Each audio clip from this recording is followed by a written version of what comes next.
Today, the internet is almost entirely unavoidable. We use it for everything. To research colleges, to educate ourselves about what's going on in the world around us, to find a sense of community with people who share our experiences, to binge the new season of Stranger Things, maybe even to find all the new ways we've found to increase our avocado consumption. It's true, we live inside our devices. But how does growing up inside of social media impact the minds of today's growing generation? In 2017, 80% of Americans had a social media account. Our media consumption is growing every year, and every year we make it more vital to be present in our society. I am part of the graduating class of 2019, and by middle school, most of us had social media accounts, ready to post an unnecessary amount of pictures many of us would delete in years to come. Growing up on social media, we saw these love stories about how the internet gives you the power to find and connect with people, keep in touch with your friends, stay updated about news from around the world, and explore space for self-expression with little to no negative consequences. We're taught to trust in our media outlets, and we do. We trust them with our information, our privacy, and with the filtered stories of our lives. I trusted social media with everything. My freshman year of high school alone, I had active accounts on multiple social media platforms, and I would spend countless hours trying to stockpile my posts to make sure people knew every detail of my life, filtered to perfection. In winter of 2017, I was scrolling on Facebook, as I did most afternoons, only to find myself clicking on a post that one of my friends had shared. Little did I know, this would spread a hack through hundreds of Bay Area teenage girls' Facebook accounts, with the reward of a $25 gift card in exchange for the girls filling out a survey on bra size, and for an additional $25, a video with measurements. I reported the hack only 2 days after it spread, yet over 100 girls from PAUSD had already taken it. The next day, I found myself in an office with a police officer, going through my story and letting me know the case would soon turn over to the FBI. As a teenager, many times you hear adults tell you your brain doesn't fully understand the concept of risk. This was the first time I felt I understood what they meant. I was the spokesperson for a child pornography hack, when all I wanted to be was a teenage girl with an extra $50 in my pocket. My view of the world was shattered. My trust had been broken, and I was petrified of how easily this person could find information about me and what they could do with it. Scared out of my mind, that day I stopped all activity on my social media sites. And a girl with 300 posts and almost 1,000 followers went offline. My last post on social media was on August 4th, 2017, and since then, I've never looked back. As teenagers on social media, we feel an underlying pressure to constantly show or express ourselves to others, almost as if with one click, we can turn ourselves into a celebrity or validate our importance. Our outings with friends and events that we go to many times turn into photo shoots, maybe to promote that we actually had them, or maybe to prove that we actually have friends. According to a study done by UCLA in 2016, the same brain circuits are activated when a teenager sees their likes as if they had just won the lottery. We're placing real value on worthless things, shelling out hundreds of dollars on fake followers and likes. We live in a world where these followers can be used as a currency, where Instagram influencers can exchange a post on social media for a free week at a luxury resort. But these likes and followers have more than just a financial impact on our lives. They're used as an indicator of social status. We learn what's cool or uncool based on celebrities, advertisements, and popularity. When most of the time, these posts that change our daily lives so heavily are paid for or sponsored. But what does this power mean, though, this social status or currency? Psychology Today wrote an article titled Parents' Guide to Social Media Use for Kids, which writes to help parents understand how much social media usage is smart. The article recommends 60 to 90 minutes of screen time per day. Just for a frame of reference, NBC News reports the average teenager spends 6 hours and 40 minutes a day consuming digital media. But we've heard this talk before. We know it's too much, and yet we can't seem to shake ourselves from this addiction.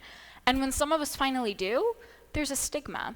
Our social media accounts have become our shells, but we can't stay in them forever, and it's time we got out. As I mentioned before, every day we make media more and more vital to be present in our society. It's how we ingest and spread information. But how can we measure where this line turns from helpful to harmful? If we're measuring by time, as we most often do, and say 6 hours and 40 minutes a day is too much, let me make a comparison.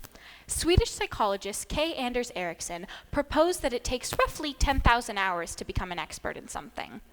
Well, if the average teenager spends 6 hours and 40 minutes a day consuming digital media, they will become an expert in roughly 1,499 days, or 4.1 years. Does this mean if I scroll on Facebook throughout the duration of my high school experience, I will earn a degree in digital media? No, because you can't measure social media intake by time, just as I can't earn a degree from scrolling on Facebook. So let's break this down into a different system of measurement.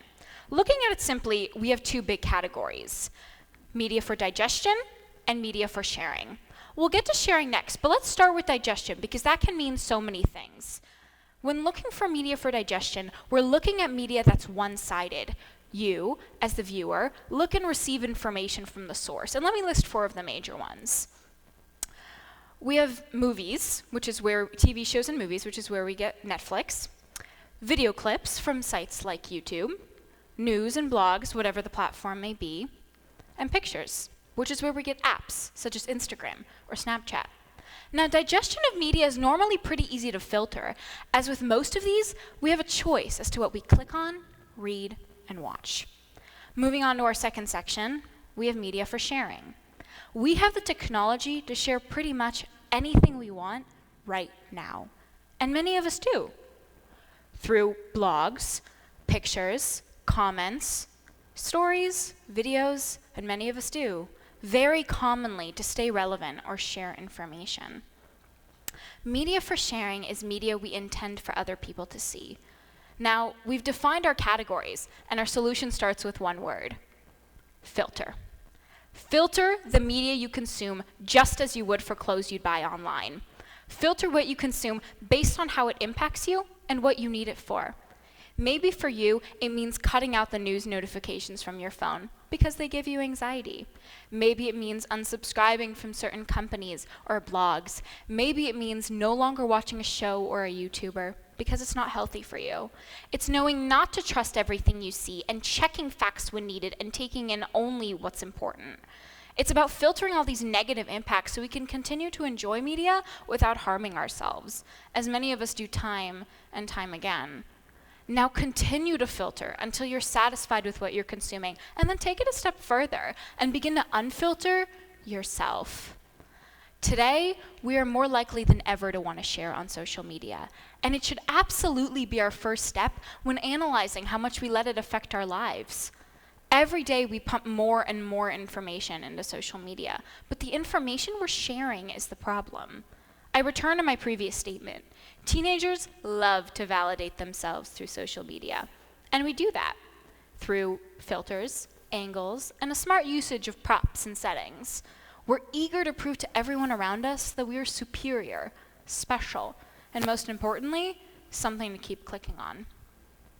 If we take the time to filter our media consumption, you'll find that there's more to media that you may not enjoy, and you'll find yourself less and less excited to see these same posts over and over again from your friends, and over time lose the desire to share these same things yourself. Many of us have either heard or said the phrase, "I should cleanse myself of social media." And yet we find that it rarely ever happens.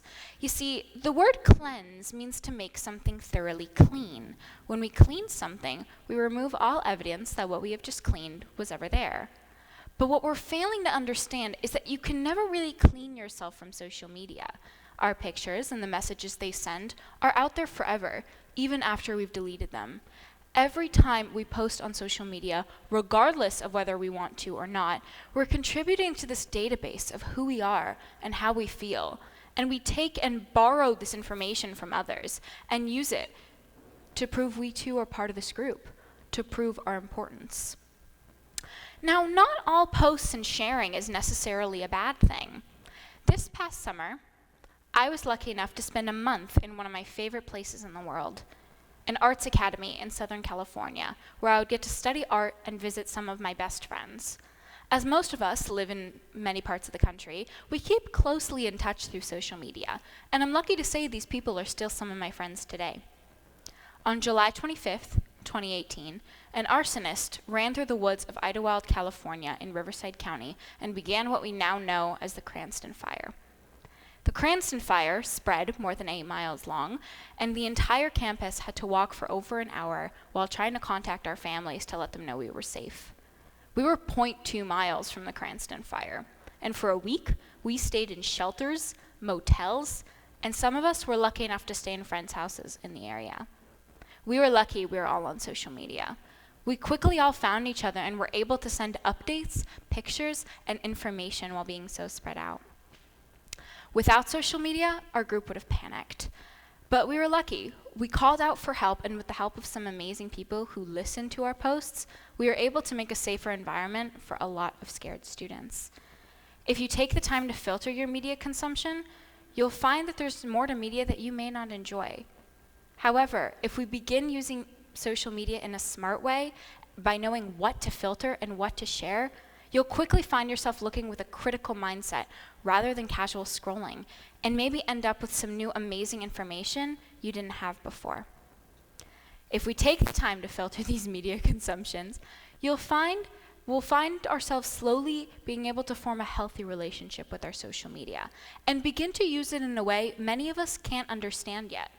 We live in a world where social media is vital, and it's even more vital we begin to use it safely. A ship is always safe in the harbor, but that's not what we built ships for. We have the technology. Use it, and use it well. We are the growing generation, and we have the opportunity to choose how much power we give to social media. We have the power to make the right choice. Thank you.